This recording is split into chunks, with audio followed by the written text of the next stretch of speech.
Assalamualaikum warahmatullahi wabarakatuh. Perkenalkan, saya Regita Molina Putri, nomor induk Taruna 202933371 dari kelas A, program studi Diploma 4 Pertanahan.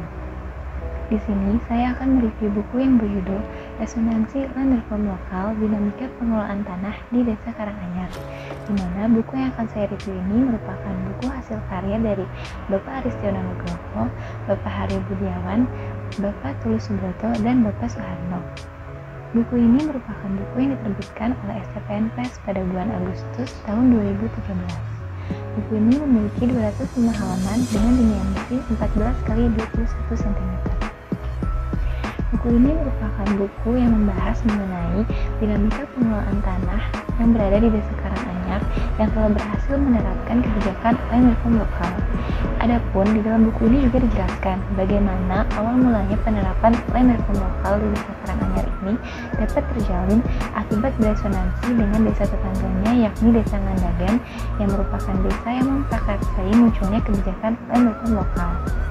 Sebelum saya mereview buku dari Resonansi Land Reform Lokal Dinamika Pengelolaan Tanah di Desa Karanganyar ini, izinkan saya untuk terlebih dahulu menjelaskan sedikit mengenai pengertian dari land reform. Land reform merupakan salah satu upaya untuk memperbaiki keadaan sosial, ekonomi, maupun psikologi petani, yang dimana kebijakan dari land reform ini didasarkan pada Undang-Undang Pokok Agraria tahun 1960. Setelah menjelaskan sedikit mengenai pengertian dari land reform, sekarang izinkan saya untuk menjelaskan atau memperkenalkan sedikit mengenai Desa Karanganyar. Desa Karanganyar memiliki wilayah seluas 59,20 hektar dengan ketinggian 150 meter di atas permukaan laut. Desa Karanganyar ini merupakan salah satu desa yang telah berhasil menerapkan kebijakan land reform lokal. Dalam buku ini yang akan saya review ini dijelaskan bahwa Desa Karanganyar semula memiliki arti sebagai pekarangan baru berubah menjadi suatu keunggulan dan sebuah kekaguman dari masyarakat desa-desa di sekitarnya.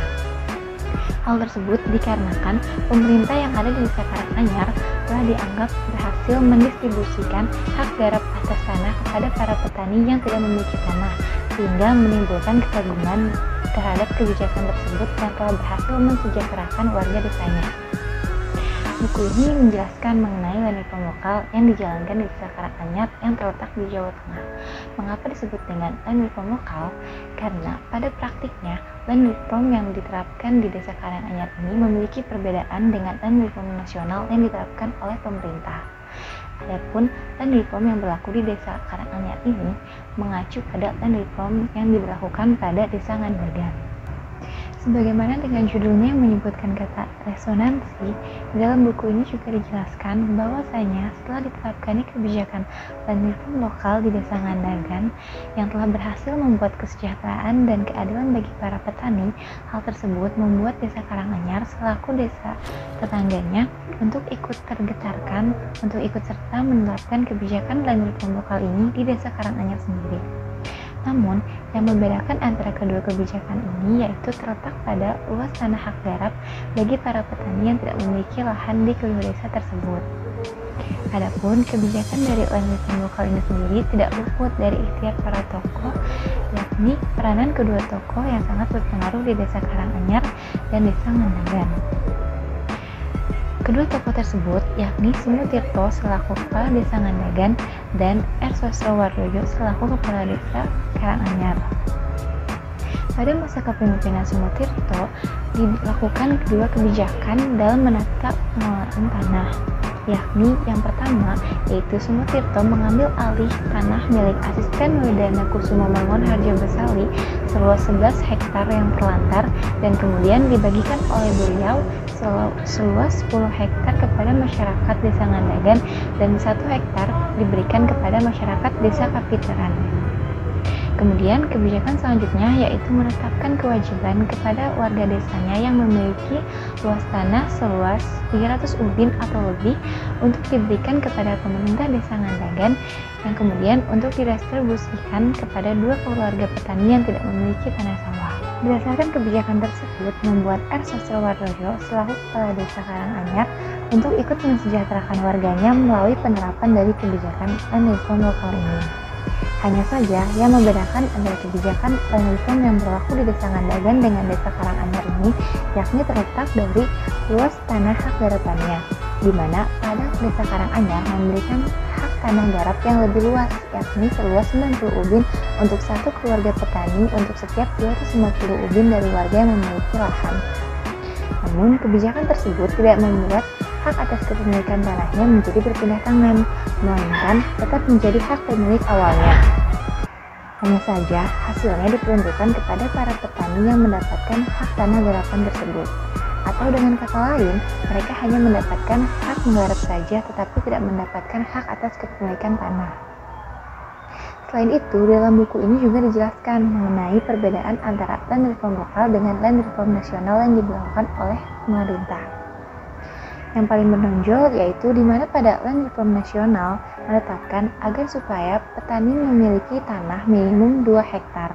Namun, ketentuan tersebut dianggap tidak rasional mengingat kepadatan agraris yang semakin bertambah seiring berjalannya waktu, khususnya pada Desa Ngandagan dan Desa Karanganyar. Sehingga pada Desa Ngandagan hanya memberlakukan kebijakan minimum 90 ubin per 300 ubin untuk 2 keluarga petani, dan pada Desa Karanganyar sebesar 90 ubin untuk per 250 ubin. Latar belakang diterapkannya kebijakan land reform di Desa Karanganyar ini juga didorong oleh adanya kesenjangan sosial antara pihak yang memiliki tanah atau yang disebut dengan kulian dengan pihak yang tidak memiliki tanah atau yang disebut dengan berkulian. Hal tersebut dijelaskan di dalam buku ini bahwa berdasarkan data kependudukan yang diperoleh di Desa Karanganyar, penduduk desa di sana sebagian besar belum mampu untuk memenuhi kebutuhan sosial psikologis dan juga kebutuhan yang bersifat pengembangan. Akibat ketidakmampuan itu menyebabkan sebagian besar masyarakat Karanganyar mengalami kesulitan dalam mengembangkan kesejahteraan.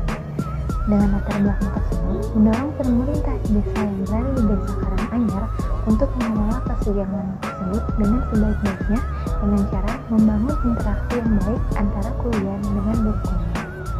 Dalam hal ini, berkulian tidak semata-mata hanya sebagai penerima hak atas garap saja, melainkan ikut serta dalam berkontribusi menyerahkan tenaganya untuk melaksanakan kerja bakti dan roda malam.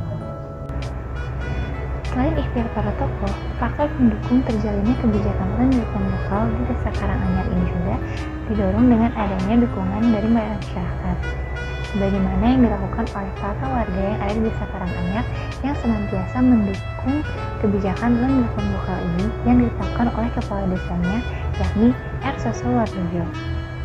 Karena adanya dukungan dari warga tersebut, hasil membuat hubungan yang harmoni sesama warga di Desa Karanganyar antara para kulian dengan buruh kulian.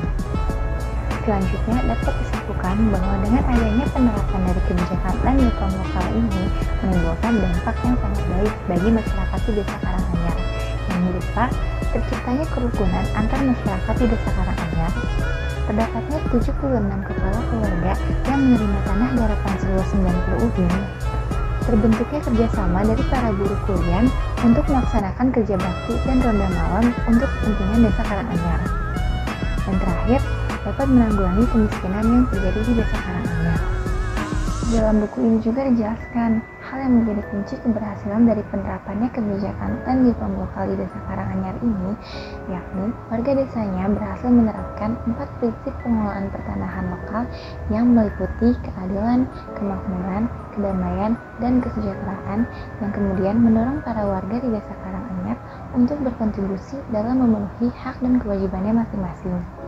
Sebagaimana yang kita ketahui, bahwasanya hak dan kewajiban merupakan hal yang sangat penting, khususnya bagi kita selaku makhluk hidup sosial. Karena dengan adanya pemenuhan hak dan kewajiban yang baik dan benar, serta sesuai pada porsinya, maka akan membentuk terjalinnya hubungan yang baik dalam posisi status sosial ke atas, ke samping, maupun ke bawah. Sebagaimana yang kita ketahui, bahwa yang dimaksud dengan hak ialah kuasa untuk menerima atau melakukan sesuatu yang seharusnya kita terima.